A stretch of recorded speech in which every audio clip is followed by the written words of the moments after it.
Thank you, JC, and thank you for taking up the torch. Thank you, Congressman Pittenger and Lucas Rojas and the team that makes this happen, and all of us who are supporting the Parliamentary Intelligence Security Forum. This is such an important gathering of lawmakers, diplomats, and elected officials from across the globe. I'm grateful to be meeting here in this historic Russell Senate office building, and I'm honored to speak with you today. As you probably know, last week, President Trump and his administration released his national security strategy for 2025. This strategy reveals their overarching priorities of the Trump administration, but just because your country may not be mentioned in the national security strategy does not mean it is not important to the United States and our people. Very few countries are actually named. And if you haven't read it yet, I encourage you to do so, because it is a very transparent document and it's clearly a major shift in how the United States government looks at foreign policy. One of the most striking things I've noticed in the Trump administration is the fact that he and his team are bringing countries and leaders together. Another is the successful effort to end conflicts and reach ceasefire agreements between rivals. There are still many challenges, but I suspect you will agree that the world is moving in a better direction now than it was a year or two ago. At America First Policy Institute, where I'm chair of foreign policy, we are focused on an America First policy, but not America alone. Our foreign policy initiative advocates for a nations first agenda for each of our allies. Nations first means that our allies must prioritize maintaining strong borders with controlled immigration. They must protect their rule of law and their precious culture and national identity.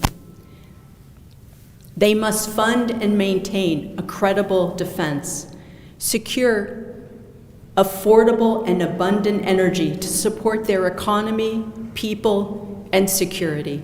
And they must reject the anti-human net zero agenda and re-industrialize their manufacturing base and end the outsourcing of manufacturing to hostile nations.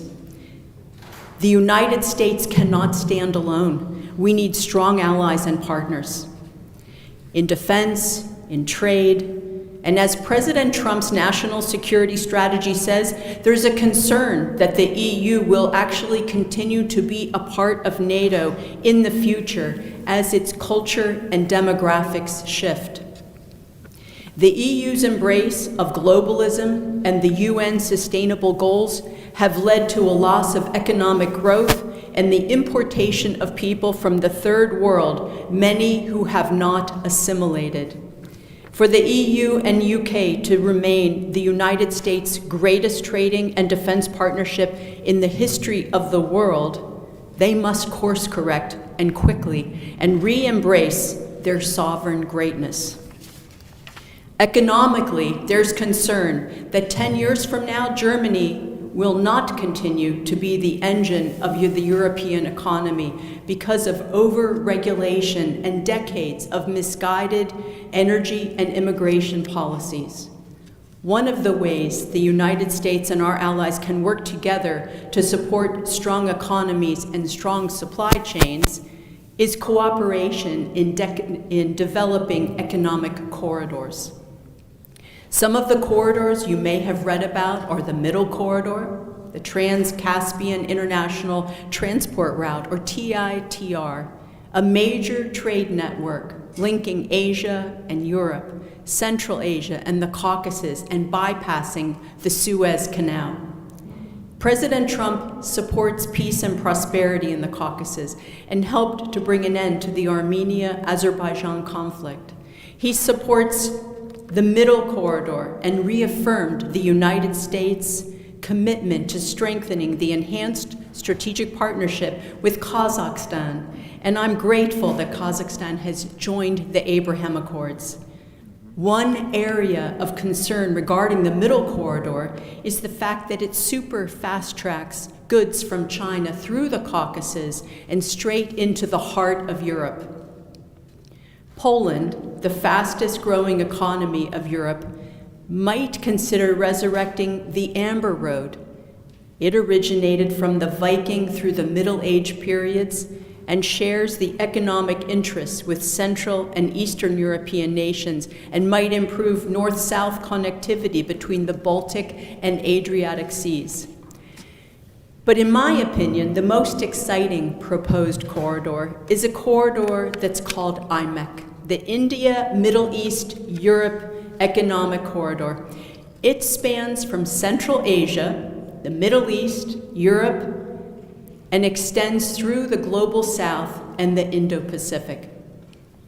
IMEC, as conceived, is inclusive, open, and a global public good that will advance trade, innovation, and shared prosperity across the corridor and beyond, while offering some security from interference from external powers such as China and Russia. As envisioned, IMEC will have the ability to diversify global supply chains and enhanced energy security. And of course, there are challenges and opportunities involved in building, financing, and operating global public-private partnerships with so many stakeholders. IMEC will have the important opportunity to expand its relevance and benefits by engaging the Global South and the Indo-Pacific. IMEC offers an amazing opportunity for African nations to grow their trade and integrate their economies into one of the world's largest and most vibrant economic corridors. The IMEC is diplomacy through prosperity. It's about goods and commerce and energy. The corridor has no choke points. It bypasses the Houthi rebels. Transit revenue is a stabilizing feature of diplomacy. The MOU signatories are India, Saudi Arabia, UAE, EU, USA, Germany, France, and Italy. Other regions that benefit from IMEC are Haifa, Central Asia, and our efforts in that region counter the Chinese Communist Party. Potential benefits to the Quad, Australia, Japan, even the Quad Plus, countries such as Indonesia, New Zealand, Papua New Guinea, the Philippines, Singapore, South Korea, Taiwan, and Vietnam. The Nation First agenda looks at building diplomacy through prosperity. What are we selling? What can we do to reshore our economies? What are we building together? What are we protecting together? Earlier this year, President Trump signed an executive order in support of IMEC, which some people call the New Golden Road. In fact, at the time, President Trump went off script and said, "I'm going to build the most beautiful trade road that's ever been built from India to Israel to Italy."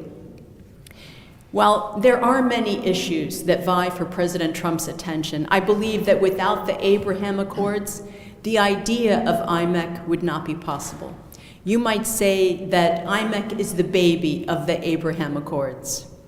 And this is also unfinished business from the first term. More than 30% of global trade goes through the Suez Canal. It's a choke point that the IMEC bypasses. IMEC certainly supports increased trade among friendly nations.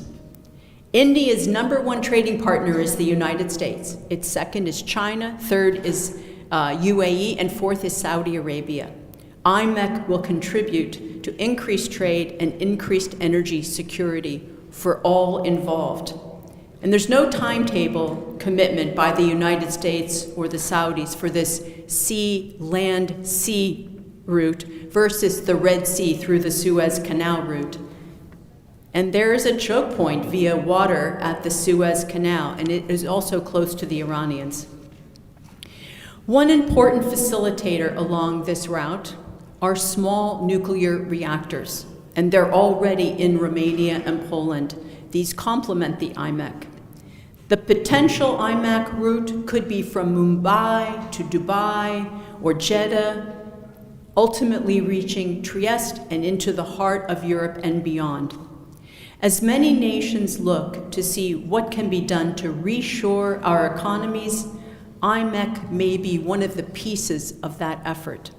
From AI to energy, goods, transportation, IMEC is an infrastructure and industrial mechanism to reach our goal of uplifting all peoples to prosperity.